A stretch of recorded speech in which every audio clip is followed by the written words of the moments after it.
I wanted to share with you a story about a recent event that happened when I was in Atlanta. I was coming back from the airport on MARTA and a little lost. If the truth be known, I really don't navigate well, but I was making a good attempt. And I ran across this gentleman. And he was probably a middle-aged guy, and he was sitting next to me, and we engaged in a conversation. And he looked a little bit disheveled. He looked really kind of tired.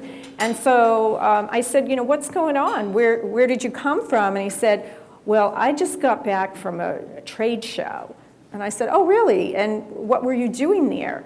And he said, well, I work in the insurance business, and my company is opening up offices all around the country. And I was actually there poaching talent. And I said, really?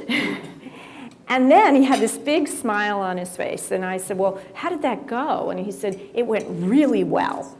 And so I deemed this gentleman Jeff the Plucker, because Jeff is going out there and he is plucking talent out of companies. And he's very successful at doing this. And so I want you to think about Jeff, because there are hundreds of thousands of Jeffs out there right now. And they're out there and they're looking for your talent. And so as we talk about how to create a solar system of talent, it's really important that we focus as well on how do you go about creating this force field around your talent that's going to allow you to keep the talent and prevent others from plucking out your talent. And so I do a lot of consulting with organizations that are looking to maximize their talent. And right now, as you know, we've got here in Boston 3.3% unemployment.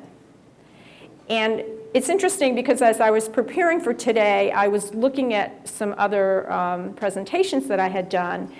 And one that comes to mind must have been maybe 2 years ago. And I was saying, wow, unemployment is at 5.5%. Like, labor's getting tight. Yet today, it's 3.3. And the question is, how low can it go? I think it's going to go lower, but at this point, we're pretty much at full employment. So I don't know if it's going to make a huge difference, but I think it's something to be aware of. And so as we have our discussions today, what I really want you to think about is the following. What is the point of hiring great people if you can't keep them? And I know some companies that are really, really great at hiring because that's all they do. They just cannot keep their people. So hopefully that doesn't apply to any of you here.